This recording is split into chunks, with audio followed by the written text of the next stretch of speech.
Muito boa noite, especial informação no Porto Canal, hoje com o raro prazer de ter aqui três figuras nacionais num momento particularmente difícil para o país, provavelmente um dos mais dramáticos dos últimos anos. Juntamos neste Porto Canal e neste especial informação três nomes incontornáveis a nível nacional, não só na política, como também na universidade e até na gestão. Ao meu lado esquerdo, Silva Peneda, hoje Presidente do Conselho Económico e Social, muito obrigado pela sua presença neste especial informação. Miguel Cadilho, também, professor, já foi gestor, já foi ministro também, já foram ambos ministros, também já foi ministro, professor universitário também.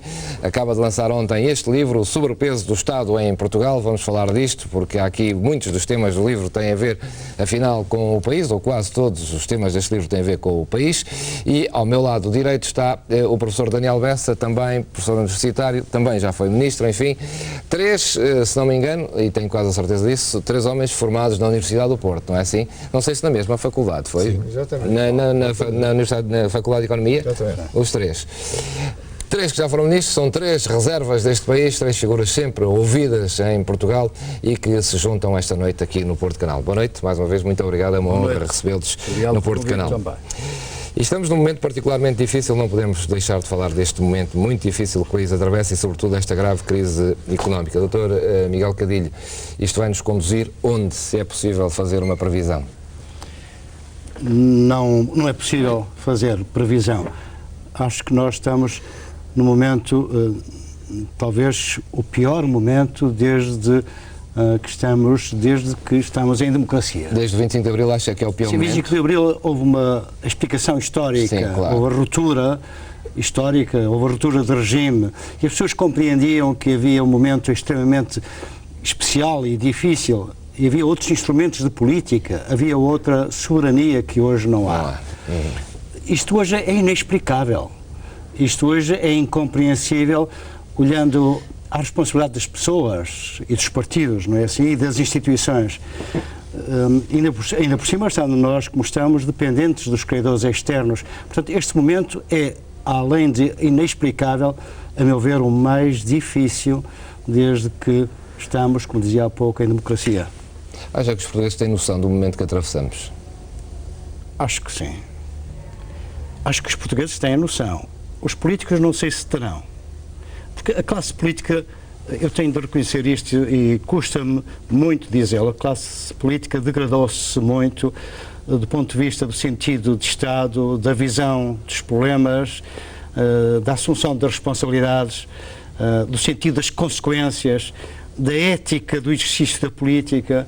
Acho que nós hoje temos uma classe política que precisa de se rever e de repensar o modo como está na coisa pública. A elite política, vamos lá ver, não é só uma questão de elite política, é uma questão também de sistema de governo, de sistema político. Nós temos que dar uma volta muito bem pensada, mas o sistema político não funciona bem entre nós. Muita gente já o diz, não é? Mas acho que estes últimos acontecimentos são talvez a melhor prova provada disso mesmo. Agora, não é fácil nem é rápido dar a volta ao sistema político, como bem sabemos. É uma questão constitucional, não é assim? Claro. Agora, neste momento, os partidos políticos têm de pensar mais no país do que em si próprios e acho que isso vai acontecer. Acho que o Presidente da República vai também exercer o seu papel e nós dentro de,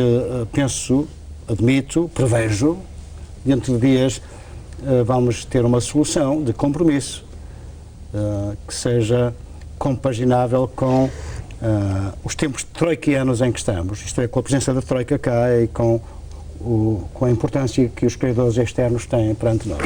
Professor Daniel Bessa tem esta perspectiva também. Acha que isto foi um falhanço dos últimos anos da classe política ou é um falhanço que já vem de há muitos anos esta parte? Não, a política é uma arte suprema. Eu costumo dizer que há duas artes, dois níveis, dois tipos de conhecimento que eu acho que são supremos. A nível individual eu acho que é a filosofia. E a nível coletivo e público eu acho que é a política. Portanto, é arte maior. E quando há 2 anos nos tivemos, enfim, que pedir ajuda, nós podemos dizer que por trás disso há uma gravíssima crise económica. Mas essa crise económica é em grande parte atribuível à política. Portanto, eu não sou capaz de dissociar, digamos, este buraco económico em que estamos metidos, enfim, do que foi a governação durante estes anos todos. Mas se há 2 anos, digamos, era o epílogo, digamos, de um falhanço económico, porque os políticos são responsáveis, esta crise, enfim, de há uns dias para cá, é política do princípio ao fim. Portanto, nasceu dentro do governo, não é isso? Não nasceu noutro sítio.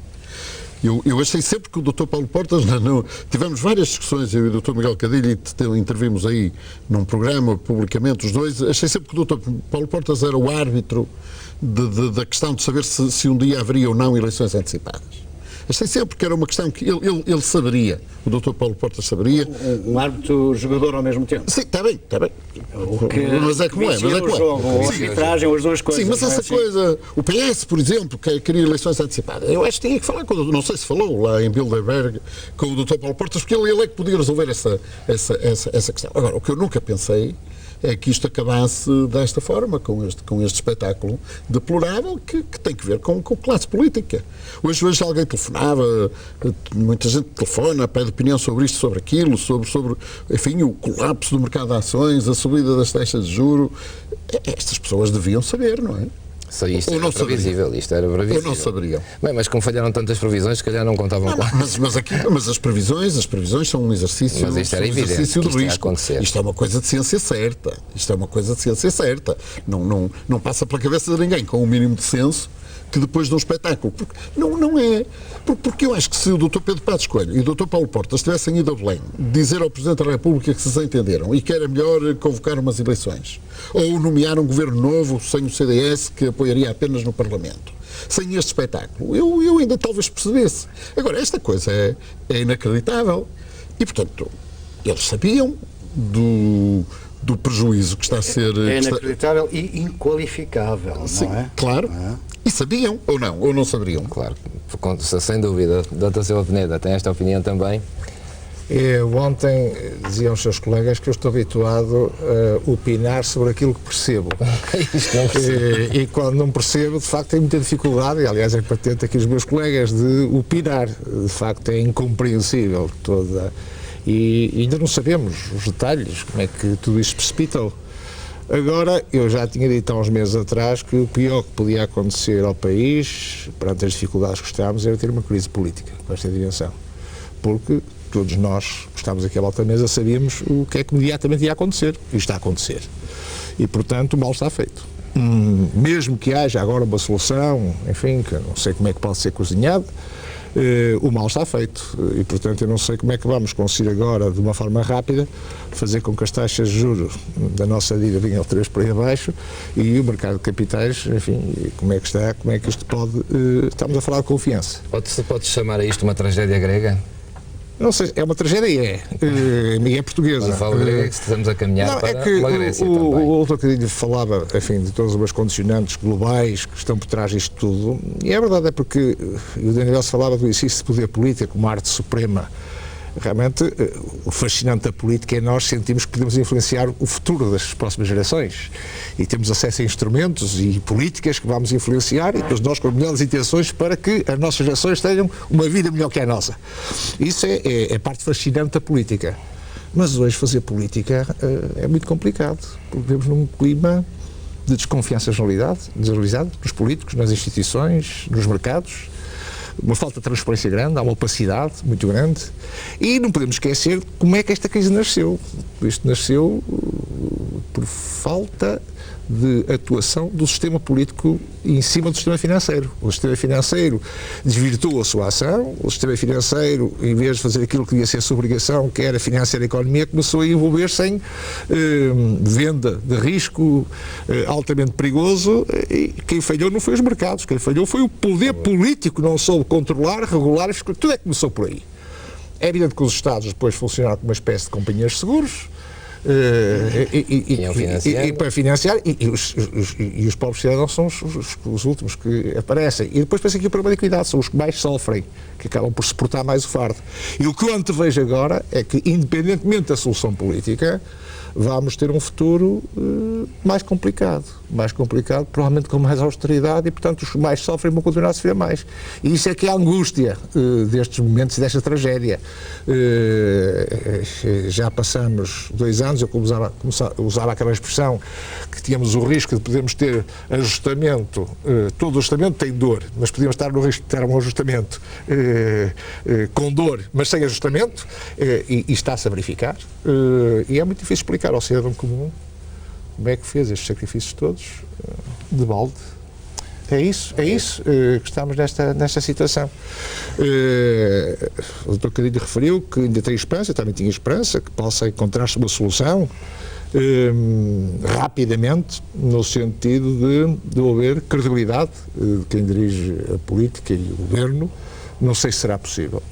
Também não estou a ver o Presidente da República a aceitar uma solução frágil. Então, nessas circunstâncias, mais vale ir para as eleições. São inevitáveis eleições, Dr. Silva? Não sei se são inevitáveis. Eu não gostaria que fossem. Eu não gostaria que acontecessem. Eu não gostaria que acontecessem. Acho que é mau para o país ter eleições antecipadas. Mas isto é o meu desejo. É o meu desejo.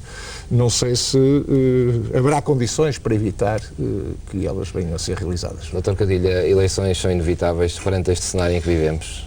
Eleições não são desejáveis, mas neste momento é o único. Sim, são, digamos, o último recurso, a última instância a que o Presidente da República recorrerá, dissolvendo o Parlamento. Naturalmente que sim, mas eu admito que haja algumas hipóteses intermédias que o Presidente da República não deixará de tentar. O Daniel já referiu brevemente uma delas. A hipótese de o partido mais votado, o PSD, ser convidado a fazer um governo minoritário com o acordo de incidência parlamentar com o CDS. É que o CDS abstém, não é? Salvando o CDS, digamos, a sua face nisto tudo, porque o CDS está muito mal colocado. Instabilizou o país com gravíssimas consequências que estão a vir e ainda virão mais. Salvo-se corrigir rapidamente o tiro com alguma coerência. Eu acho que o último reduto de coerência para o CDS neste momento é fazer um acordo parlamentar sem estar no governo. Se estiver no governo, muito bem, acho que é difícil neste momento conseguir essa solução de compromisso. Mas se não for a solução de continuar no governo de coligação, pelo menos aceitar apoiar no Parlamento um governo minoritário só do PSD, em função das eleições, como digo. Isto não é inédito entre nós, não é assim? É inédito, não é inédito. É uma solução frágil. Sim, é frágil, mas qualquer solução hoje é frágil, salvo eleições. E mesmo eleições podem trazer uma solução frágil. Não sabemos o que é que as eleições nos trazem, não é assim? E além disso vamos passar aqui uns meses, não é, de incerteza em que os credores não perdoam. Bem, e depois gostaria ainda de dizer o seguinte. Não podemos esquecer que o CDS é um dos subscritores do acordo de 2011 com a Troika. Isso implica obrigações para o PS, que está neste momento a fazer muito fogo sobre as medidas troiquianas, implica obrigações para o CDS, que até agora foi governo, poderá continuar a ser governo, poderá ser só Parlamento apoiando então um governo minoritário, ou então vamos para eleições. Mas, como digo, as eleições são tão incertas. Peneda, só voltando um pouco atrás, eu tenho ouvido dizer que todo o esforço que foi feito até agora, todos os sacrifícios e as austeridades e tal, que vão perder-se com isto. Não poderá ser que o país não perca. Há aqui um compasso de espera em que as coisas momentaneamente se agravam, mas podem vir a ser corrigidas e tudo volta novamente aos eixos. Sustentabilidade política. Aí o papel do Presidente da República é decisivo, não é? Eu suponho que o Presidente da República já está nos bastidores a trabalhar, não é? Vai receber, porque faz parte, digamos, dos procedimentos, vai receber os partidos, amanhã, suponho. Amanhã, exatamente. Recebe o Primeiro-Ministro e essas coisas todas, mas está ao mesmo tempo com o seu poder de persuasão e de atuação nos bastidores, como dizia, a procurar construir uma solução que seja uma solução também de convencimento para a Europa e para os credores, não é? Bem, o pior de tudo, disto que está a acontecer é que nós, de facto, tivéssemos um recuo e perdêssemos todo o esforço que foi feito até agora. Eu receio. Pois. Então, nessa altura, a saída do país é verdadeiramente desordenada. Não sei se desordeira. Pois, temos esse risco de ser desordeira. A saída desordeira é a paz social que é quebrada sem nós conseguirmos saber quais as consequências inteiras que daí advirão, não é assim? Bem, e portanto nós temos que evitar isso. Os políticos têm de evitar isso, não é? Quando uma pessoa põe o pé na poça e se encharca de lama até aos tornozelos, ou até aos joelhos, ou até aos cotovelos, acho que neste caso foi até à cabeça, não é? Há uma possibilidade de recuar e tentar limpar-se da lama. Eu acho que os políticos que causaram isto, neste momento, devem estar a pensar qual o modo de sair e de limpar esta lama e encontrarem uma solução para esta coisa toda, não é? Com alguma coerência. Por isso, aquela hipótese do governo minoritário de acordo parlamentar com o CDS é talvez uma hipótese que não seja improvável, não? Daniel Bessa, o senhor defende eleições, não? Eu não defendo as eleições a mim não me servem. Sim, o país não terá outra solução. Essa é talvez o ponto em que estou aqui menos de acordo com os meus colegas. Não é que eu acho que sejam boas, acho. Claro, e a mim pessoalmente não me servem para nada, porque eu pela primeira vez na minha vida, se houver eleições, eu já tinha dito e está decidido, votarei no Tiririca ou no Macaco-Tião. Portanto, não tenho mais hipótese. Dizia o Tiririca, pior que isto não fica. Sim, no Tiririca seguramente, porque não vejo alternativa. Não vejo alternativa e a minha decisão em eleições próximas está... Quem é o Tiririca? É um palhaço. É um palhaço. É um palhaço brasileiro. Mas cá não há nenhum. Mas eu ponho lá no boletim. Ou ponho um macaco, que também é. Aliás, eu gosto de macaco. Mas porque não acredita nesta classe política existente atualmente? Vamos lá ver. Alguns de nós que evidentemente há 2 anos estavam completamente decepcionados com o caminho que as coisas tomaram, acreditaram alguma coisa nesta solução, e eu fui um dos que acreditei. Sou até acusado de a ter defendido mais do que o razoável e de ter prolongado esse apoio para além do razoável, e portanto agora vou fazer o que é. Mas não parece que haja alternativa, porque o que aconteceu ontem foi o epílogo. Mas eu acho que mais grave do que se passou ontem, do meu ponto de vista, é a carta de demissão do ministro Vítor Gaspar.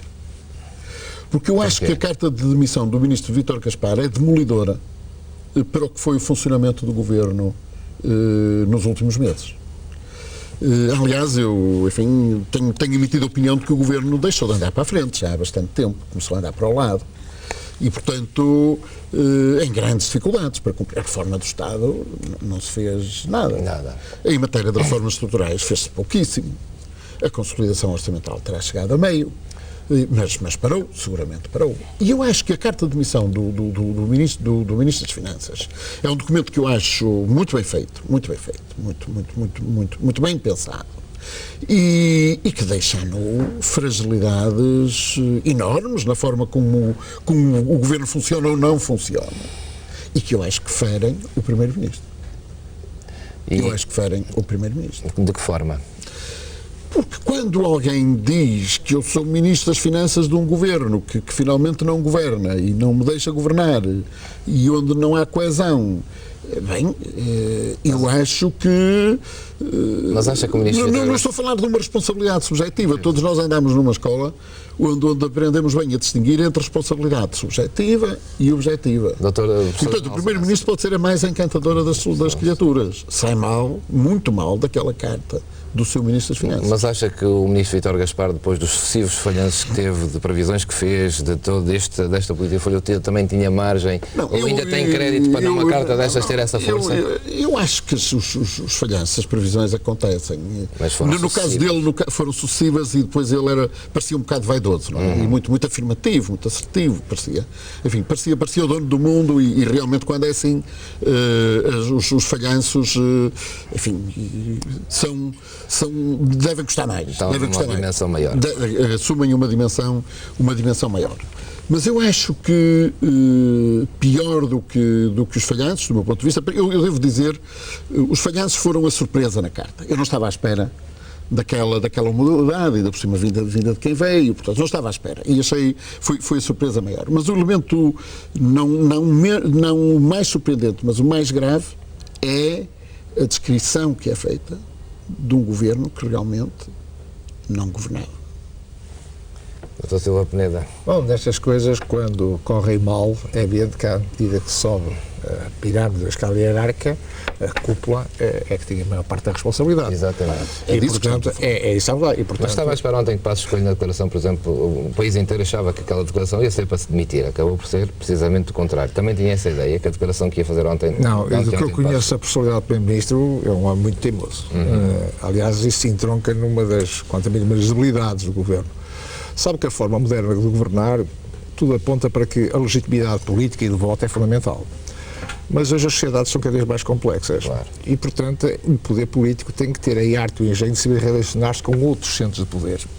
Eu julgo que aí houve um grande falhanço. No princípio as coisas pareciam correr bem, porque isto começou com um apoio maioritário do Parlamento, dizíamos 85% dos deputados acabavam por sufragar o acordo com a Troika, mas isto foi-se esboroando. Com os parceiros sociais tivemos um grande acordo de causa social, onde é envolvido nessa tarefa, mas repare que isto foi, e mesmo nos parceiros sociais neste momento há uma coisa inédita, que é todos estão de acordo, exceto o governo, e portanto esta legitimidade política que deve ser acrescida para além do sufrágio que vem dos votos, que é a capacidade de relacionar com outros centros de poder, aí houve uma debilidade da parte do governo, e isso não podia deixar de se refletir.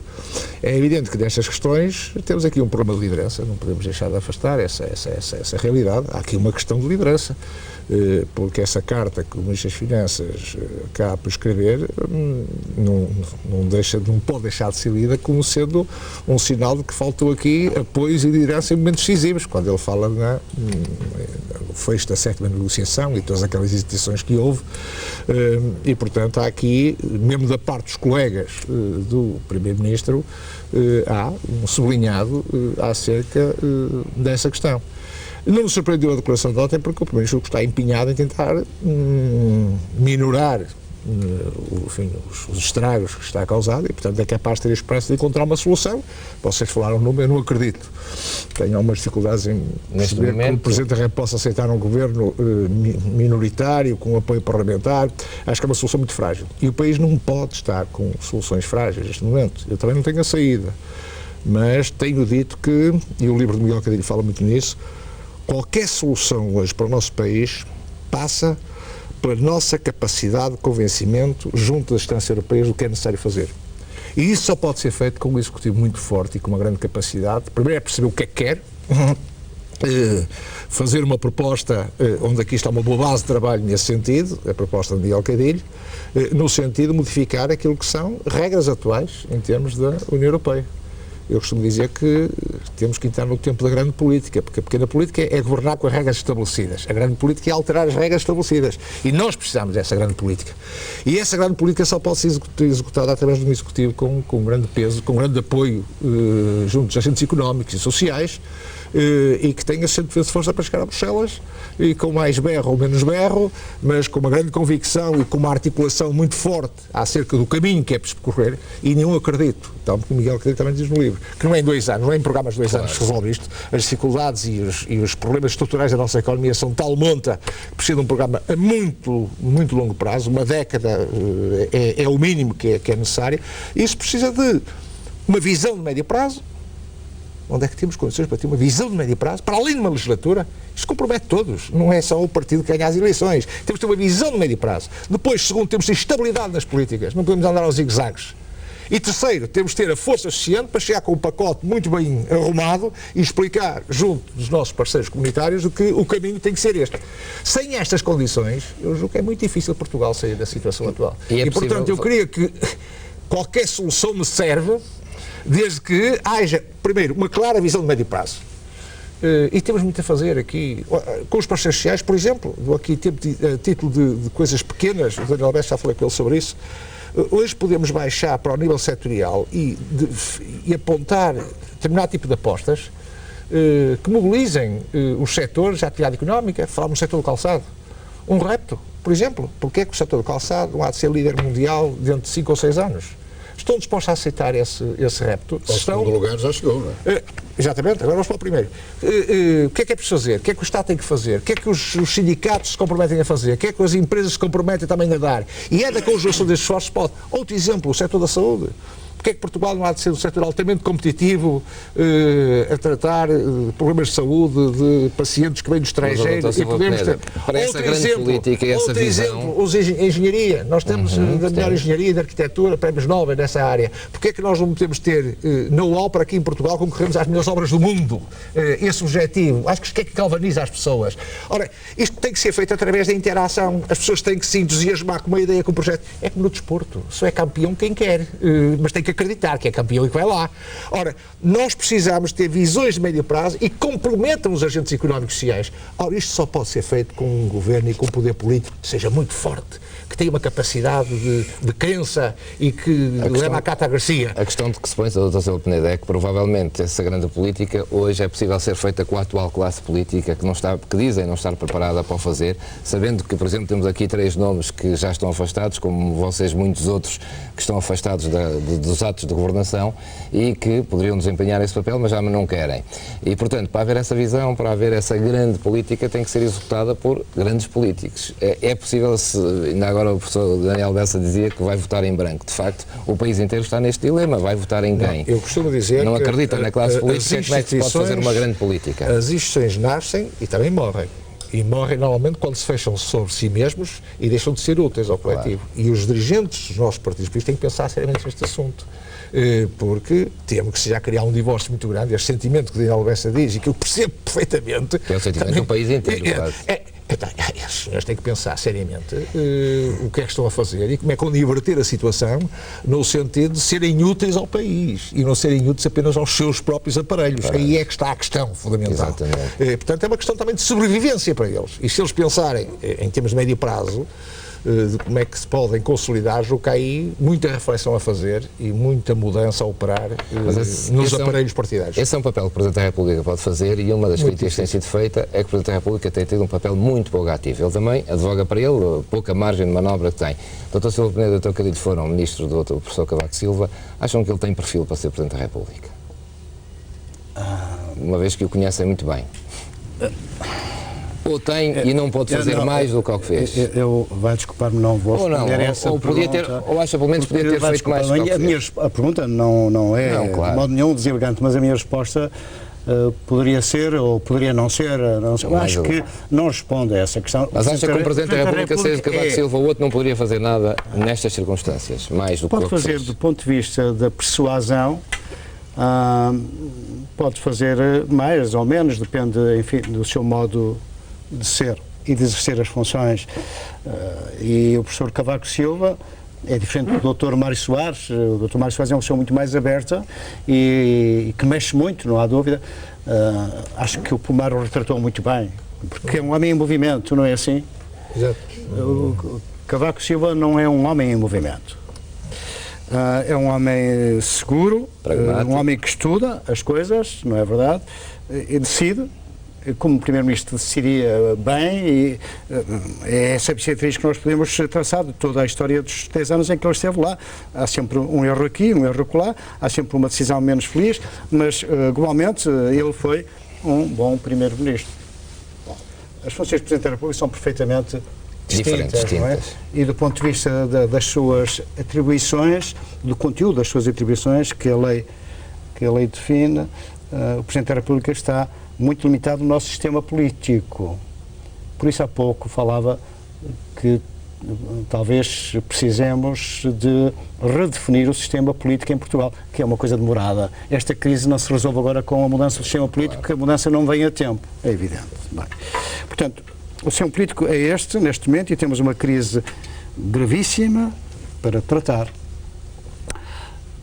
As eleições, se forem antecipadas e se ocorrerem no outono, as eleições legislativas, por aquilo que nós vemos à nossa volta, não vão resolver grande coisa em termos de liderança política e da grande política de que o Peneda fala, e muito bem. Faço-me entender. Eu não quero estar a falar diretamente de pessoas, mas olhemos à nossa volta, não é? Quem está aí na linha de provável entrada ou eventual entrada após eleições legislativas, não sei se está à altura, quer do lado, quer do outro, de fazer a grande política. E, portanto, o melhor talvez seja dar tempo ao tempo e criar condições para que quem está neste momento a liderar o governo continue até ao fim da Troika, até um pouco mais, se puder ser, porque reparem bem, o quadro das políticas mais importantes neste momento está definido. O quadro é um quadro troiquiano, não é? Até meados do próximo ano e mesmo algum tempo depois.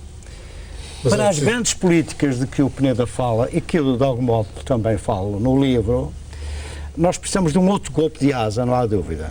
Por vezes a experiência faz com que as pessoas que não têm grandes asas venham a surpreender-nos com outras asas, está a ver? E, portanto, vamos lá ver. Toda a gente tem defeitos. Toda a gente não é perfeita. Ninguém tem esse condão. Deus terá. O nosso atual Primeiro-Ministro já mostrou que tem alguns defeitos. Também mostrou que tem algumas qualidades. Não é águia. Muito bem.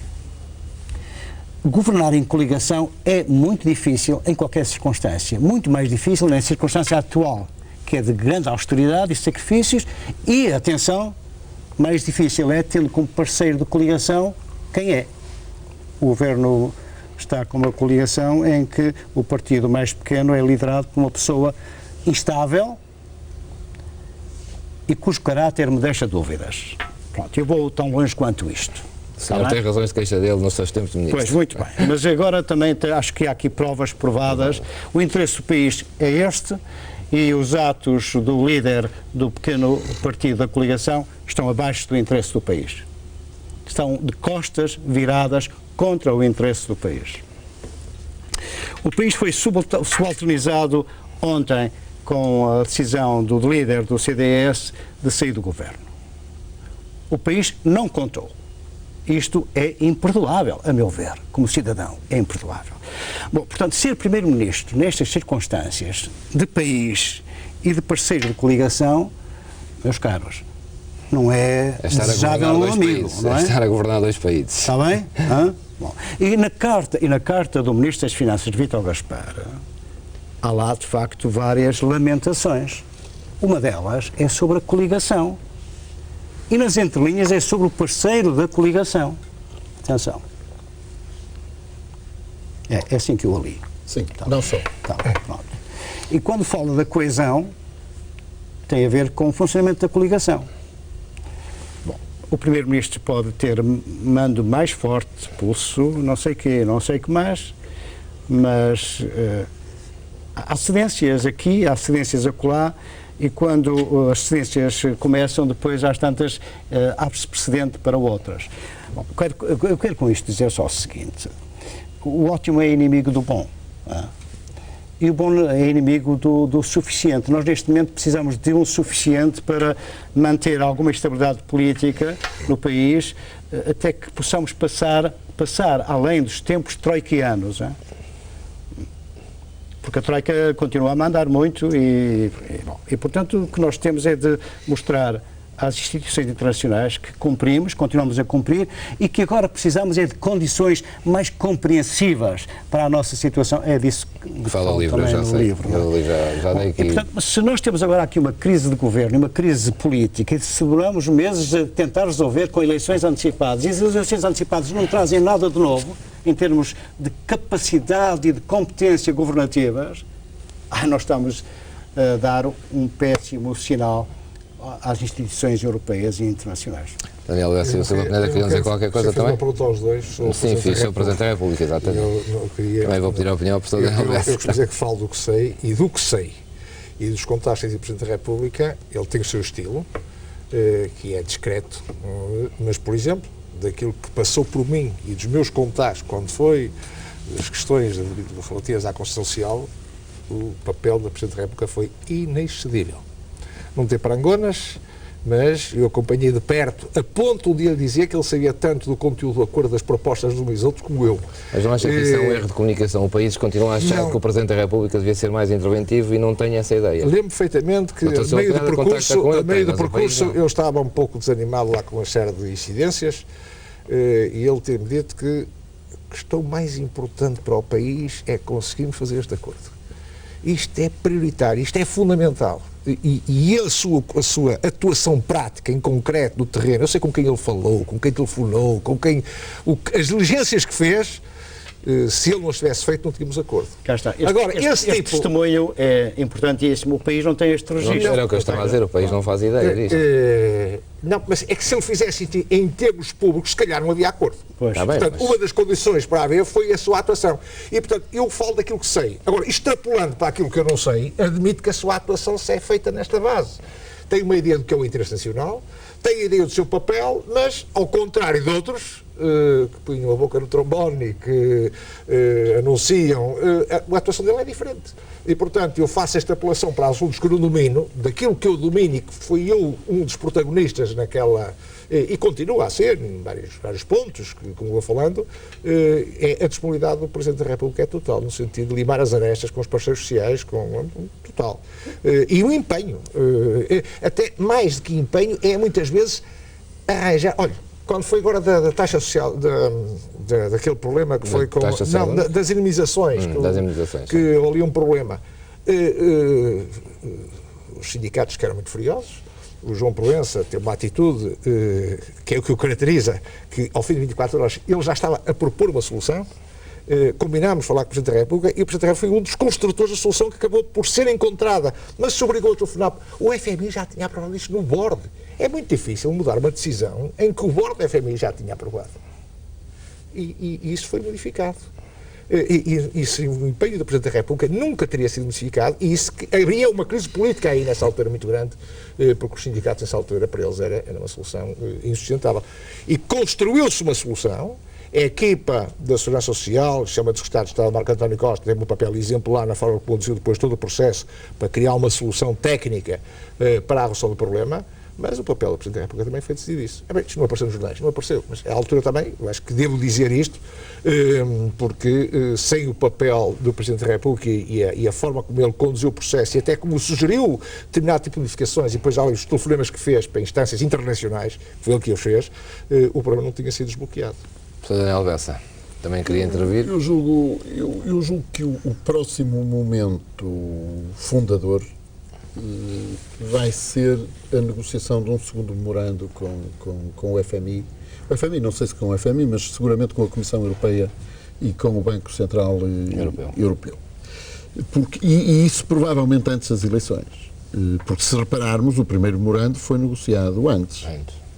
O FMI não vai ficar à espera de um governo com o qual depois vai tentar chegar a algum tipo de acordo e obter compromissos. Portanto, se eu bem avalio, eu penso que é muito difícil hoje fugir a um segundo resgate, mas eu estou convencido... Chamar outra coisa. Chamar-se é outra coisa, mas eu estou convencido que mesmo esta operação, que ainda está em curso, não é? Ainda tem um ano pela frente, não chegará ao fim sem no mínimo, o PS e o PSD e o CDS serem chamados a uma... Portanto, vai ser necessário renovar os votos.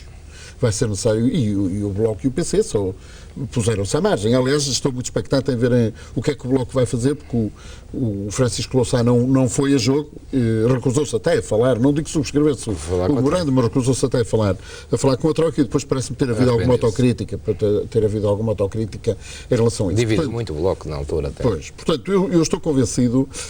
Vamos ver o que é que sai daí, porque o primeiro memorando foi, digamos assim, reuniu um conjunto de medidas de emergência para tentar atacar sobretudo a questão financeira e depois tinha as reformas estruturais, mas este segundo nós vamos continuar em austeridade e a austeridade vai ver-se agravada, mas vai ser preciso fazer um reequilíbrio qualquer em que, ao mesmo tempo que o Estado vai continuar submetido a grande austeridade, vão ser necessárias algumas indicações no sentido de crescimento. Que não pode passar por gastar mais dinheiro do Estado, mas terá que passar por algumas formas. Mas também tem que passar por outras coisas, porque a Espanha, por exemplo, sem ter um programa deste género, conseguiu negociações fantásticas. Eu fiquei surpreendido quando soube disso, com as caixas de ahorro, que era um buraco financeiro enorme, e aquilo foi direitinho do BCE para as respectivas caixas, nem passou para o Orçamento de Estado, nem nada. E a taxas de juro perfeitamente interessantes, quer dizer, muito baixas. Ora, essa capacidade negocial, julgo que nos faltou durante este tempo, e agora estás a falar numa próxima solução, atenção, porque há que fazer um benchmarking, o que é que os outros conseguiram, para podermos também pedir idênticas condições, e julgo que temos aí uma oportunidade aberta. Neste caso da Espanha, para mim, foi claríssimo. Eu gostava que nesta fase, neste passo seguinte, houvesse uma atitude mais proativa, porque, repara, os portugueses passam por ter assinado o memorando, os partidos, quase como uma submissão, sem o que não havia dinheiro. Eu gostava de ver, e acho que isso põe à prova, nomeadamente os 3 maiores partidos políticos portugueses, e certamente mais gente, uma atitude mais proativa, no sentido de... Exatamente. Porque temos que ir dizer, realmente... Mas eu percebo, porque é que não a tiveram? Eu percebo que no primeiro talvez não fosse o momento. No primeiro não fosse o momento. Agora... Eu posso acrescentar o seguinte, é que em 2011 o governo estava em gestão. Era um governo de saída, era um governo caído e desmotivado, desanimado. Não é? Por isso eu acho mal, atenção, contrariamente ao que o Daniel há pouco parece-me que estava a dizer, eu acho mal que uma eventual renegociação do acordo com a Troika seja feita com o governo de gestão à espera de eleições. Isso que aconteça depois de eleições, com o governo em plenitude das suas funções. Nessa Troika pode esperar, agora que haja novo governo. Lá está, mas também essa é uma questão de convencer a Troika que temos de esperar para ter um governo, se isso vier a acontecer eleições antecipadas. Vocês estão a pôr a negociação da Troika como um documento que foi fechado e depois foi executado. Eu acho que faltou aqui foi uma análise dinâmica desse documento, porque esse documento teve erros de concepção à partida, graves. Não houve uma análise cuidada das características da economia portuguesa, que são diferentes de outros países, não se teve em conta o elevadíssimo endividamento das famílias e das empresas, não se teve em conta o peso do mercado interno no mercado de trabalho e não se teve em conta a característica da nossa estrutura produtiva, sendo fundamentalmente em pequenas e médias empresas. E sobretudo não se pensou que corresse tão mal, digamos assim, do ponto de vista do afundamento da economia. A primeira instituição que falou do mal desenhado foi o Conselho Económico e Social. E chamámos os simples parceiros do Conselho Económico e Social por uma série de fatores que eu julgo que podiam ser evitados se tivesse havido uma análise serena junto, sentar à volta mesmo, o que é que está a correr mal. Sim, sobretudo... E modificar determinado tipo de parâmetros, com uma obsessão. Eu não sei, nestas coisas, quando há negociações, qualquer que seja, há sempre uma tensão negocial. Mesmo que negociação simples, há sempre. Eu não sei se até à quinta avaliação e sexta avaliação houve algum tipo de tensão negocial, não estou lá, não conheço, mas admito que a tensão negocial fosse pouca. E eu percebi as reações mesmo do poder político quando viam os parceiros do Conselho Económico e Social, viam aquilo quase como um ataque. Não, aquilo era argumentário, era argumentação para poderem negociar. Se vejam lá, esta gente volta para a unanimidade, sindicatos, patrões e todos os outros membros do Conselho Social entendem isto era uma forma de argumentar para ser modificado alguns. Eu acho que uma forma de ver estas coisas é forma de ver isto de uma forma muito estática e, portanto, houve uma perda de monitorização, como diz o Daniel, não foi correta a fase, houve uma rigidez e uma obsessão acerca de um determinado caminho que devia ter algum tipo de ajustamentos durante os 2 anos. E se tivesse havido esses ajustamentos, porventura não estaríamos hoje na situação que estamos. Diga, professor. Eu não queria entrar aqui em grandes avaliações políticas. O PS terá sido o primeiro a sugerir isso. Todos nós teremos começado por achar que de uma forma um bocado oportunista. Está bem. Porque antes do CDS sair fora, saiu o PS. Não é? O PS saiu fora deste entendimento. Já está muito fora. E queixa-se de que não foi ouvido na reivindicação de que a coisa deveria ter sofrido alguma mudança. E realmente não encontrou muita receptividade. Daniel, não encontrou muita receptividade. Porque aquilo era um acordo, era um compromisso a 3 e devia ter sido gerido, prolongado a 3. Mas ninguém está a falar em alterações radicais. Tudo isto na Comitê, nós sabemos que não é uma ciência exata, é um problema de dose. Sim, claro. Claro. Começou no princípio, É disso que estamos a falar. passado uns meses, começou-se a ver que havia uma dose excessiva num determinado tipo de remédio que estávamos ao doente, que devia ser retirada, essa componente excessiva, e ser minorada. Isto parecia evidente para muita gente. Agora, se o PS aproveitou oportunisticamente desta atitude, é lamentável, mas também ela foi não criada. encontrou receptividade nenhuma. Embora a atitude tivesse uma componente oportunista imensa, criando sobretudo, porque eu acho que há uns tempos para cá a população portuguesa ter-se-á convencido, havia muita gente que parecia convencida de que o problema estava resolvido. De repente é como se a austeridade deixasse de ser necessária. E ela nunca deixou. Havia esse efeito perverso. E ela nunca deixou e continua a ser. E vai ser. Portanto, a ilusão que poderia decorrer, e decorreu para muita gente, dessa postura do PS, não é? De sair do barco do Acordo de 2011 e começar a exigir menos austeridade e tal, teve de facto essa consequência. As pessoas pensaram que a política de austeridade poderia ser muito reduzida ou substituída por outras políticas. É claro que a questão do doseamento pôs-se, e bem, a questão de algumas medidas estruturais que deviam estar com muito mais força num acordo troikiano e não estavam. A questão do financiamento à economia não foi devidamente tratada e era... O setor público empresarial devia estar lá posto. Claro. Devia estar lá posto. É? Portanto, Era mais 25 milhões. Sobretudo o financiamento ao setor Nós vimos as público. pequenas e médias empresas a gemer durante estes 2 anos, não é? Por falta. Não, porque os bancos foram obrigados a reduzir o crédito e ao mesmo tempo que o reduziam, punham mais nas empresas públicas. Se o programa tivesse mais 25 mil milhões e o setor empresarial tivesse abrangido, tudo seria diferente. Portanto, os criadores externos saíram das empresas públicas. Tentativa muito forte e conhecida de renegociação para melhorar a parte do financiamento e o financiamento à economia e o papel do Banco Central Europeu também. E portanto há aí coisas que não sabemos se foram tentadas, pelo menos não foram conhecidas. É natural que politicamente se tivesse optado por fazer essas tentativas em silêncio, que era para não pôr publicamente em causa, não é, o acordo que estava a ser executado. E as boas relações com a Europa e com os 3 membros da Troika, não é? Não sei, não posso dizê-lo. Acho que o acordo mereceria ter sido reajustado para incluir alguns afinamentos e algum gradualismo e algumas medidas estruturais, como digo então. Bom, e há ali um lapso daquilo que deveria ser feito e não foi feito. Refiro-me à reforma estrutural do lado da despesa pública. Isso foi feito. Bem, o Governo entrou com algumas medidas duras do lado da despesa pública, bem nos recordamos, dizendo que eram medidas temporárias. Bom, então nós estávamos à espera das medidas estruturais.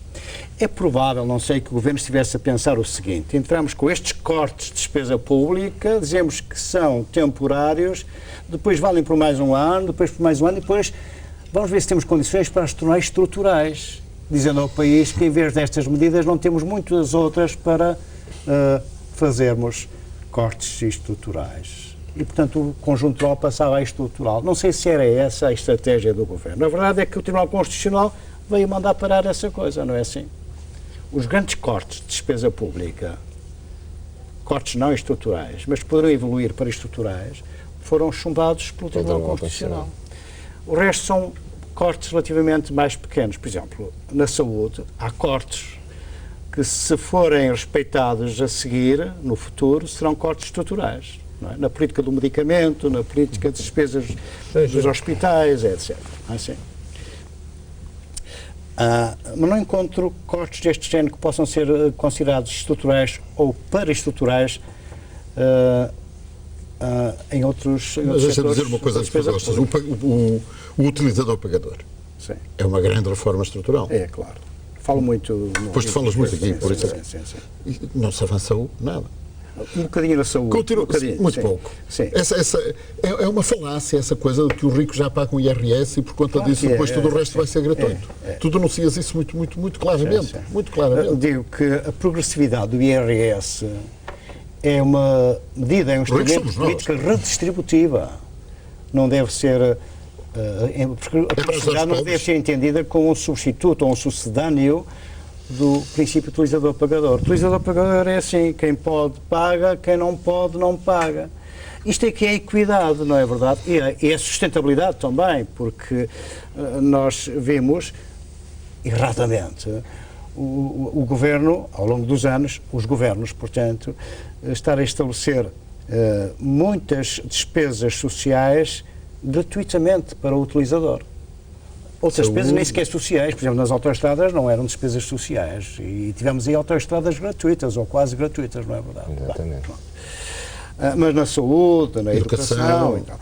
E mesmo, transportes. E mesmo nos transportes, os transportes têm preços políticos há muitos anos, é evidente, não é? Bem, e agora foram um pouco reduzidos, antes a parte política, a parte administrada dos preços dos transportes foi um pouco reduzida com a Troika, não é assim? Mas há outros exemplos de que é delicado falar, politicamente é muito difícil mexer, mas as pensões não contributivas, as pensões de pura solidariedade ou de pura assistência são despesa pública pura. Não é verdade? Eu também, os governos têm de olhar para isso, porque são questões estruturais que pesam muito no déficit público, portanto na dívida pública. Não é? Mas lá está. Qual é o governo que tem coragem de mexer aí? E, além disso, é um problema social e humano de primeira ordem, que custa muito falar disto. O desempregado, o desemprego, não é? Bem, e por aí fora. Mas então, voltando ao acordo troikiano de 2011, ele tem sido revisto já em algumas coisas, nas metas, por exemplo. As metas já foram, sim, e nos calendários, não é? Claro que sim. Eu acho que hoje a Troika está muito mais receptiva à revisão do acordo e pensa fazê-lo, não é? Até por iniciativa própria, se não houvesse iniciativa nossa. Portanto, há aqui, suponho que há uma confluência. Isto requer é que nós tenhamos um governo conhecedor e com força negocial. Mas, repito, o ótimo é inimigo do bom.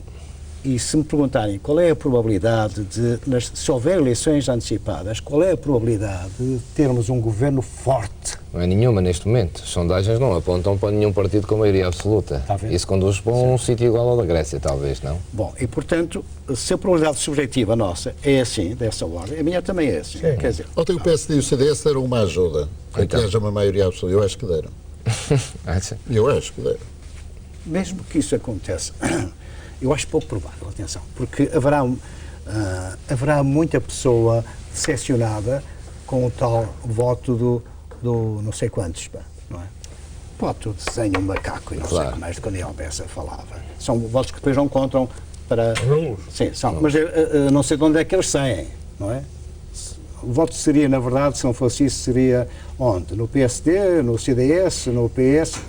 A probabilidade é mais ser do lado do PSD do CDS. Sim, é natural que sim. Acho que sim. Bem, é natural que a abstenção e os votos nulos ou anuláveis Tem uma expressão grande nas próximas eleições. E vão penalizar sobretudo o PSD e o CDS. Mas quero eu dizer com isto que eu não estou certo se houver maioria absoluta numas eleições antecipadas, não estou certo se o governo que saia daí, mesmo com maioria absoluta, seja um governo forte. Faço-me entender. Eu participei num governo que era considerado forte e costumo, sei de lá, dizer que um governo de coligação, nós já sabemos que está relativamente balcanizado, portanto repartido, um manda aqui, outro manda acolá, que um governo de coligação funcionasse assim, eu poderia imaginar. O que nunca poderia imaginar é que funcionasse do mesmo modo um governo de um só partido. Como foi no seu caso. Eu e Miguel Cadinho fizemos parte do governo de coligação que funcionou muito bem. O governo de Francisco Sá Carneiro. Miguel Cadinho era secretário de Estado do Planeamento, eu era secretário de Estado da Administração Regional Local, eu reportava o professor Cavaco Silva e eu a Júlio Melo, e esse governo de coligação, eu diria que foi impecável. Não se distinguia quem é que era do CDS. Tem muito a ver com pessoas. Não, é isso que eu ia dizer. A articulação entre os dois líderes era perfeita e ambos tinham o número 2 magníficos. Um tinha o Francisco Balsemão e o outro tinha o falecido Amar da Costa. Amar da Costa. Foi um governo que funcionou na perfeição. Sim, portanto, o primeiro-ministro era um grande comandante, não é verdade, um grande líder, não é? O Francisco Sá Carneiro. Agora que estou a falar disso, é essa uma das questões que hoje o país põe. É um grande comandante. Corremos o risco de, daqui a pouco, o país estar sobre as ordens, mas é de um grande comandante, mas de outra forma. Se esta crise continuar. Não sei. Não sei. Está a falar da democracia. Exatamente. Não sei. Isso viria com um corte da Europa. As democracias acabam quando destroem por dentro. Não acha que A história isto é clarinho. que estamos a Por isso destruir é a que democracia por dentro? quando eu falava dos partidos e o papel deles, tinha a ver com isso. E hoje um grande travão, desculpa, há um grande travão a uma solução dessas, que é a União Europeia. A União Europeia. Mas seja como for, esta crise política pode nos levar a uma saída do euro, se continuar esta crise política, ou se não aparecer um governo tão forte como se diz? Esta crise em que estamos, se não tiver solução, vai ter implicações financeiras inimagináveis. Levará à carrota. Não é? Poderá levar À falência à do Estado. ruptura de pagamentos da dívida, Do Estado. internos e externos, e, portanto, é a ruptura também política e a ruptura contratual com a Europa. Não tenho grandes dúvidas quanto a isso. É um cenário longínquo, é um cenário que temos o dever de pensar nele, não é? Não Portanto, devemos esquecer que isso pode ser possível. Exatamente. Essa eventualidade. Isso tem advogados, tem defensores. Nessa altura, a saída da Europa é compaginável com consequências a nível da democracia. Isto é, já que há rupturas dessa ordem, claro. já que há bancarrota, que é uma palavra que não gosto de usar, porque ela Mas também traz azar, como diz o Daniel. Dá azar. Mas também, como diz o Dr. Silva Pereira, também se deve pensar nisso. Mas olha, rupturas por rupturas, e todas elas muito sérias, todas elas históricas, pode haver também a ruptura do regime político. E é isso que estava O comandante que ele falava. Comandante, exatamente. Eu acho que uma coisa não acontecerá sem a outra, não é? Se a coisa chegar ao ponto de sair da Europa, acabará numa. Mas não vamos pensar nisso, que dá azar. Dá muito azar. Não dá muito azar. Seja como for, a saída do euro seria catastrófica para o país. E eu conheço os defensores, um deles faz parte do Conselho Económico e Social, o professor João Ferreira do Amaral, eu percebo os argumentos. Agora, eu não sei como é que se gera isso, não consigo perceber como é que... Acho que seria, fala-me em uma saída controlada, eu não sei o que é isso, eu acho que seria um desastre para o país, para a situação das empresas, das famílias, do Estado, seria um cenário que eu diria que... Não, Mais do que este vivemos atualmente? Não, sim, claramente. Não, eu não advogo, nem desejo. Dr. Cadilho, achou que a entrada no euro foi um erro, mas agora acharia um erro sairmos do euro? Acharia um erro sair do euro pelas consequências que não são calculáveis. Exatamente, é esse o problema. Não são medíveis, não são mensuráveis. Não é? Do ponto de vista económico, financeiro, social e político, o tal comandante que falávamos há pouco. Não é? Vamos lá ver. Eu também acho que Portugal não devia ter entrado, como na altura, achei que não devia ter entrado no euro, na zona euro. Não estávamos capacitados, não tínhamos estrutura produtiva para isso, perdíamos instrumentos de política macroeconómica importantes, bem, mas entramos, percorremos já um longo caminho com muitas perdas, muitas empresas ficaram pelo caminho, por exemplo, sim. Com alguns exageros, alguns excessos, a redução das taxas de juros tornaram-se permissivas, o crédito tornou-se muito permissivo para o Estado, para as famílias, para as empresas, para todos, e portanto, e os bancos também envolveram-se. E a política orçamental pró-cíclica também. E a política orçamental, expansionista, quando já estávamos em expansão, e para essa coisa toda. Bom, mas percorremos um caminho, ainda nos falta, mesmo que não estivéssemos agora nesta crise e em tempos troiquianos, continuaríamos com um caminho de exigência, até termos todos os efeitos absorvidos da moeda única. Bom, mas então percorremos este caminho, sair agora teria gravíssimas consequências, incontroláveis provavelmente, portanto sairia esta coisa do nosso controlo, não é? E perderíamos, então, aí é que perderíamos, está a ver, a história toda que percorremos. As empresas, os empresários que ficaram pelo caminho perguntariam, mas porquê? Não é? Está a ver? Se não tivesse o país entrado no euro, porque a entrada no euro, na verdade, foi nas antecâmaras, ali nos inícios dos anos 90, quando fixámos os câmbios entre a nossa moeda e as outras moedas que prometiam fazer o euro, não é assim? E fizemos a chamada convergência nominal. Recordam-se dessas etapas da convergência nominal? Aí é que as empresas portuguesas começaram a sofrer e muitas ficaram pelo caminho. Já é um longo caminho, não é verdade? Mas era possível ficarmos fora da Europa, Dr. Daniel? Não, eu defendia a entrada no euro. Era nessa altura porta-voz, o que é que isso queira dizer, do engenheiro Guterres, Há uma pessoa que esteve sempre contra a entrada no euro, foi o professor João Ferreira do Amaral.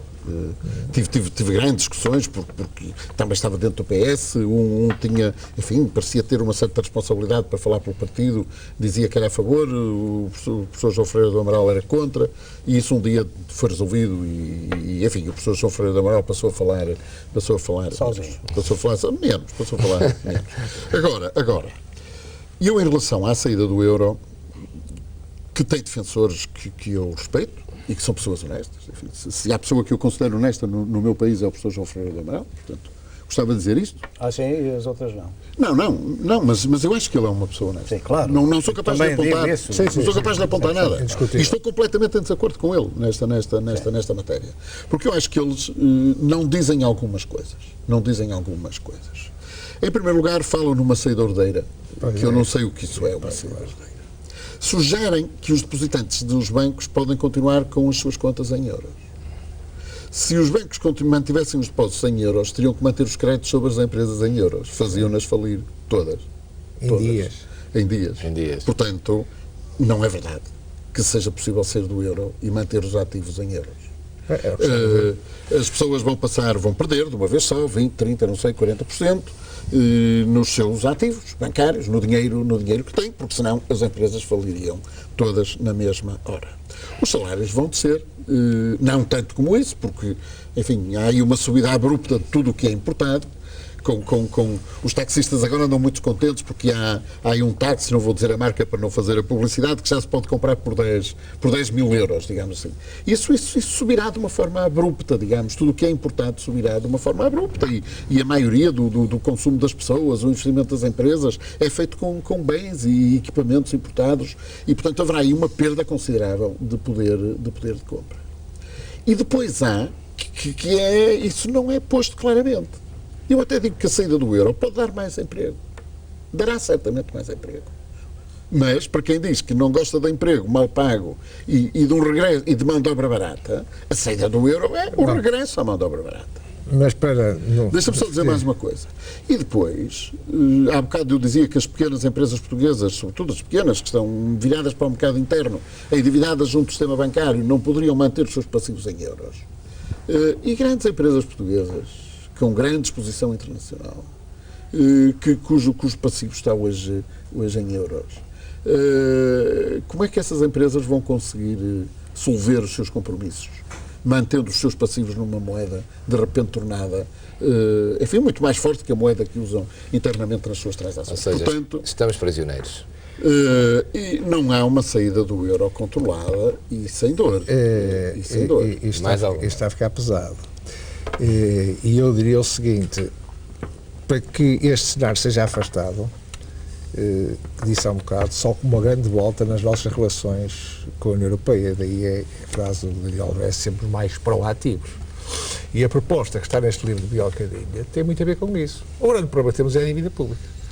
O que ele sugere é que seja uma quase perpetuidade no momento dessa dívida. Um alargamento do prazo e baixar as taxas, sensata, é o que ele chama de pagar a dívida de uma forma honrada, mas tornar essa dívida pagável. E, portanto, essa solução, um juro módico e de longo prazo, eu tenho uma convicção, eu acho que não é possível. Mas saímos desta situação, só para dizer, eu acho que não é possível sair desta situação sem ver qualquer forma, chamem o que quiserem, Eurobonds, qualquer forma de atualização da dívida.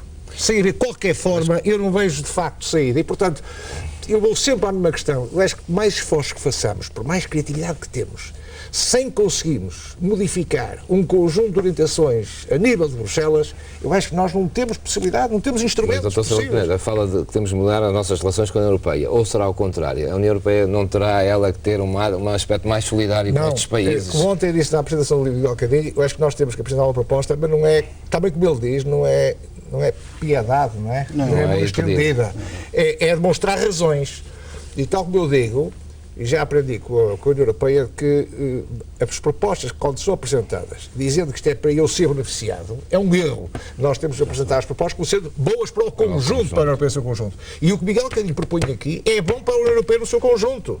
Portanto, a forma como fundamentada, consistente, como que o país se propõe a resolver o problema da dívida, consertem aqui a componente da reforma do Estado, é uma forma que eu julgo muito coerente e muito consistente para convencer os senhores da União Europeia que deve ser este caminho.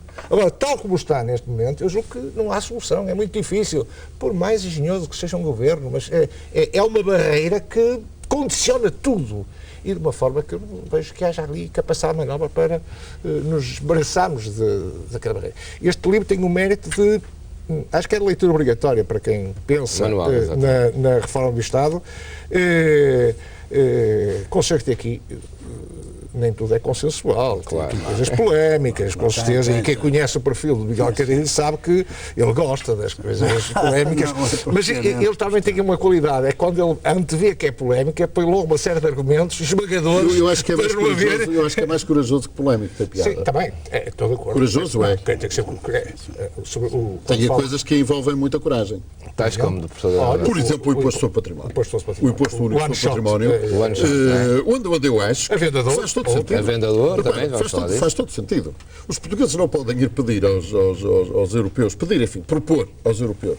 E é uma questão de equidade. Eu costumo dizer que, digamos, para ir a um extremo que toda a gente entende, ótimo era pôr a dívida a 100 anos em 1%. A coisa torna-se gerível. Claro. E se não for a 100 e a 1, se for a 50 e a 2, também não deve ser mal de todo. Também não deve ser mal de todo. Chamada quase perpetuidade. Também não deve ser, que é a questão da quase perpetuidade. Agora, não é possível ir propor uma coisa destas mantendo os déficits que temos. Claro. De uma forma completamente descomandada. Não é possível. Não é possível. Portanto, só é possível ir-lhes pedir que suportem a parte deles no prejuízo. Porque o que temos aqui para distribuir é um prejuízo. Essa gente vai perder, porque podia aplicar o dinheiro a outros prazos e outras taxas, vai perder. E, portanto, não é possível ir propor a essa gente toda um prejuízo, sem ver qual é a nossa parte. Eu, por exemplo, seria incapaz de ir propor aos europeus uma operação dessas, sem dizer que os portugueses perderam todos uma parte do seu património. Que o Miguel Carrilho propõe que seja qualquer coisa entre 13% e 4%. Até parece património líquido. Até parece muito pouco. Realmente parece muito pouco. Ir propor a alguém que converta agora os seus créditos numa coisa a 50 anos e a 2%, se não puder ser a 100 e a 1, e não ir lá dizer que, enfim, que nós todos vamos perder uma parte do que temos, não tem credibilidade. E o mesmo diga das reservas de ouro. Não tem credibilidade. As reservas de ouro foi uma das coisas que me perturbou mais, mas agora eu li o livro e percebi que não é o valor, o que vai ser usado para fazer a reforma do Estado, suportando nomeadamente os custos das transformações no Estado, são os ganhos com a venda do ouro. São os ganhos, foi assim que eu entendi. As mais-valias. Os ganhos. O ouro tem dono, claro.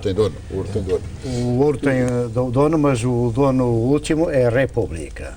E o resto são leis ou contratos. Sim, mas eu não vou vender o ouro e ir buscar o dinheiro ao Banco de Portugal. Agora acontece é que o valor de base do ouro, quando o ouro é entregue ao Banco de Portugal ou quando o Banco de Portugal compra ouro no mercado, há um valor de aquisição e é esse que se chama valor de base. Depois na venda, tudo que estiver acima é lucro, é mais-valia, é do acionista, que é a República, o acionista único do Banco de Portugal. Estou finalmente em paz com essa proposta. Estou de acordo, mas é preciso escolher bem, com ela. É preciso escolher bem o momento da venda de ouro, se estiver em baixo. Tem que ser paulatina, não pode ser. É uma pessoa inteligente, às vezes não tem tempo de ler tudo, isto está escrito desde 2005. Pois, mas eu só li agora, o que é que eu hei de fazer? Muito bem, está bem, claro, mas eu fico satisfeito que... Não, e é venda paulatina, sim, claro, até porque não é para usar todo de uma vez, é para ir suportando um programa. Outra característica aqui do livro é o gradualismo das reformas que são propostas.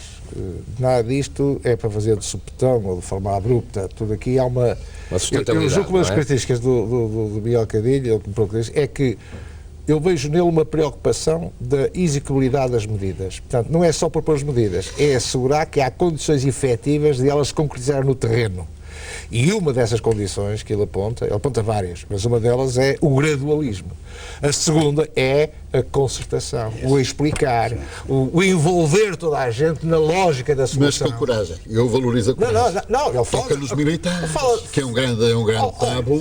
Coragem do reformador é um dos pontos aqui. Coragem do reformador. Propõe a redução do Parlamento.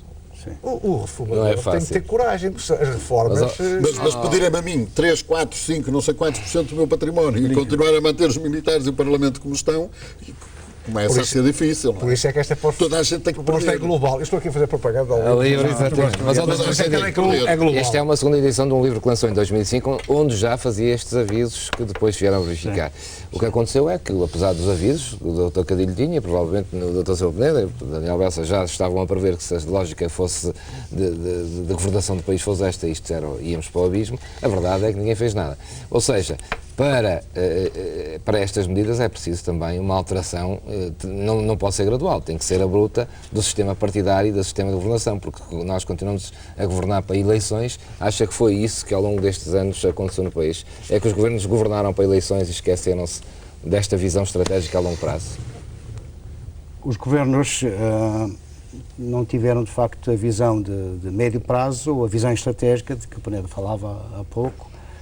E falava também, eu vou repetir isto, da grande política que nos tem faltado, não é?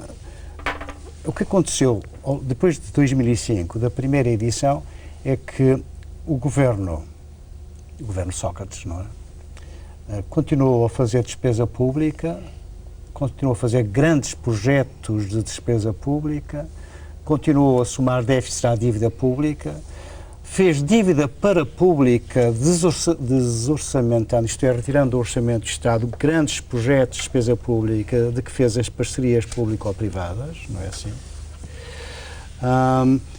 E apesar disso tudo, continuou, inexplicavelmente, para mim, a aumentar dívidas atrasadas a fornecedores correntes. Hoje são maiores do que eram aqui há uns anos, mas nós hoje estamos em crise. No governo Sócrates, não sei porque é que isso aconteceu. Os fornecedores correntes do Estado e do setor público alargado viam os seus créditos ser pagos com prazos completamente fora da lei, não é? E, como sabemos, um fornecedor não pode reclamar junto do seu cliente poderoso, que é o Estado, porque pode perder a seguir o cliente, não é? A represália do cliente forte, como é o Estado, sobre o fornecedor é, de facto, desproporcionada, não é assim? Não é assim? O poder que ele tem é desproporcionado. Bom, e se somarmos todas essas dívidas que não estão na dívida pública convencional, nós temos então não 120 e tal % do PIB como dívida pública convencional, mas temos muito mais. Bem, mas isso já tínhamos antes, é uma questão de fazermos comparações com o comparável, é uma coisa que devemos sempre respeitar. Bem, e porquê é que isto aconteceu? Aconteceu porque, de facto, primeiro, as instituições da República não vigiaram devidamente as finanças públicas. E há instituições da República que só têm essa missão, é vigiar as finanças públicas. E as europeias também. Sim, e as instituições europeias também falharam. Mas as instituições europeias, num primeiro momento, confiam nas instituições nacionais, e acho bem assim que seja. E nas instituições nacionais estão, desde logo, instituições que fazem o registro e informam, porque devem fazer isso com independência, com oportunidade, informam o país que o que está a passar com as finanças públicas é isto e é aquilo. Por exemplo, Instituto Nacional de Estatística. Por exemplo, o Banco de Portugal. E são instituições também que, além de fazer registro, dão conselho. E por isso têm uma estrutura que é paga, afinal de contas, por todos nós. Não é assim? As estruturas que lá estão analisam, observam, estudam, publicam e aconselham. Depois há instituições que fazem outra forma de vigilância, uma vigilância jurisdicional. Julgam e fazem sentenças. Está aí, logo na primeiríssima linha, o Tribunal de Contas. De braço dado, deve ser de braço dado, isto é, com a independência um do outro, mas de braço dado, do ponto de vista dos seus efeitos, das consequências, o Tribunal de Contas de braço dado com a Procuradoria-Geral da República. Bem, e depois, claro, há a vigilância política do Parlamento, que essa tem outra qualidade em termos, ou tem outra natureza, funciona menos bem, é claro, não é? Tem outras motivações. Mas repare bem, olhando-se para as instituições não políticas, o que nós vemos é que o descarrilamento das finanças públicas ocorreu quando nós tivemos, repare bem, um Presidente do Tribunal de Contas durante 10 anos, o mesmo. Um Governador do Banco de Portugal durante 10 anos, o mesmo. um presidente do Instituto Nacional de Estatística durante 6 anos, o mesmo. O Procurador-Geral da República durante 5 anos, o mesmo. Custa muito. Digo-lhe francamente, custa muito dizer isto e escrevo no livro. Mas nós não podemos esquecer que estas instituições de vigilância da República falharam naquilo que é a sua primeiríssima missão, que é registro, aconselhamento e juízo das finanças públicas. E porque eles falharam, os políticos também descarrilaram mais facilmente e por aí fora, não é assim? Falharam, se calhar, porque foram demasiado politizadas. Temos 5 minutos para terminar. A pergunta tem a ver com a gestão da expectativa. Exatamente. Aqui em política é uma arte. Eu estou convencido que hoje as pessoas aceitam mais o cidadão comum, o cotidiano da vida e as dificuldades da vida que as promessas miríficas que possam aparecer por aí. Eu julgo que é o registro que aconteceu até há bem pouco tempo, de alguém aparecer com as soluções, eu julgo que isso hoje não vende. Hoje o cidadão não convence o cidadão. Não, eu acho que não convence o cidadão. O cidadão hoje está preparado para aceitar a realidade, a verdade, e se é nesse quadro que se vai mover.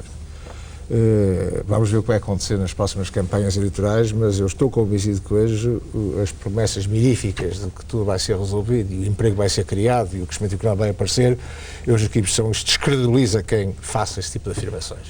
Espero bem que não aconteça isso nos próximos tempos e gostaria de mais ver as forças públicas concentradas na forma como vão resolver este problema que o país tem, que são vários problemas, mas o problema é junto das instituições europeias como é que vai estar. E era bom que houvesse um grande consenso relativamente a esta matéria, que neste momento não é claro. Enquanto durante uma época da nossa história da democracia houve um grande consenso nas questões europeias, hoje eu tenho dúvidas que esse consenso exista em relação. E era importante que houvesse um consenso político antes das eleições, entre as principais forças políticas, da forma como é que vão atacar este problema. Daí que este livro também, a este respeito, também é um bom contributo. Professor Daniel Bessa, só para terminar, não se pode fazer de facto promessas, já não vendo, o cidadão comum não está para isso, mas tem faltado muito uma palavra de esperança ao país. E essa nem o Presidente da República tem dado. Não é possível, nem sequer hoje, dar uma palavra de esperança ao país? Eu penso que o país precisa disso, não é? Precisa de uma palavra de esperança, precisa de uma palavra de esperança credível. Claro, credível. Essa palavra de esperança tem que assentar, do meu ponto de vista, em 2 requisitos. Portanto, em verdade e em rigor financeiro. Isso não tem acontecido. Isso não tem acontecido. Desse ponto de vista, eu devo isso, eu sinto-me devedor disso ao primeiro-ministro que ainda temos. Eu acho que este primeiro-ministro, talvez mais do que este governo, mudou a forma como se olha para estas coisas. Porque o engenheiro Sócrates pode ter mudado a prática, mas ele nunca se convenceu que este fosse o caminho. No fundo, ele continuava convencido que o caminho era mais despesa. E depois deu aquela lição fantástica aos miúdos, que não é para pagar, e, enfim, até com alguma ingenuidade. E, portanto, eu acho que desse ponto de vista há uma mudança em Portugal. Boa. Sim, porque sem verdade e sem rigor não há promessa. E eu espero que os portugueses, de uma vez por todas, fiquem nessa. Promessa que venha de alguém que não tem verdade nem tem rigor, não leva muito longe. Só para terminar, 1 minuto. Não tenho. Não é possível dar esperança às pessoas? É possível. Eu acho que as propostas que faço no livro são uma porta de esperança. São conciliáveis com uma postura de esperança e eu falo mesmo em política de esperança, não é? Falo aí alguns, precisamente quando falo no papel do reformador e no crescimento económico e tal. Agora, o que está aí no livro é para ser pegado tudo em conjunto, está a ver? Muito bem preparado e levado depois à Europa, como o Peneda há pouco dizia, não de mão estendida, não é? Mas dizendo assim, há um esforço muito grande do lado de Portugal, nós estamos dispostos a fazer isto, aquilo e aquilo outro, mas precisamos que a Europa compreenda isto e também faça a sua parte. Políticas excepcionais do nosso lado, durante uns 10 anos, não é? É um compromisso. Honrada da dívida pública. E nós que estamos na zona euro e queremos continuar na zona euro, e é para, digamos, salvar a zona euro, de um desnorte, de um desvario, que seria, enfim, o colapso das finanças. Já agora, uma última pergunta aos três, sim ou não? As pessoas lá em casa estão a perguntar, então porquê é que não vão para lá fazer? Se fossem chamados para um governo, aceitavam? Doutor Cadilho, hoje já está fora da sua. Vamos lá ver. Tem que ser sim ou não? Eu acho que esse é um dos grandes problemas de um primeiro-ministro, é arranjar equipa agora. Pois, não é que é difícil, hoje ninguém quer ir para lá. Muito ingrato. As pessoas falam, mas depois ninguém quer ir para lá. Eu acho que essa pergunta não se responde assim aqui. No fim do programa eu respondo. Responde, está bom. Eu estou Faço minhas as palavras do Daniel Bessa também. Eu vejo isto sempre mais como o resultado de um trabalho de uma equipa. Exatamente. Onde há funções, papéis diferentes. Eu nunca me recusei nem recusarei a participar numa equipa. Não, e é preciso agora, participar numa equipa é uma coisa, estar na linha da frente, um cargo ministerial é outra coisa. E outra coisa, a experiência que eu tenho, já que fomos colegas, é aquela componente de entusiasmo e de uma crença e de acreditar que de facto estamos...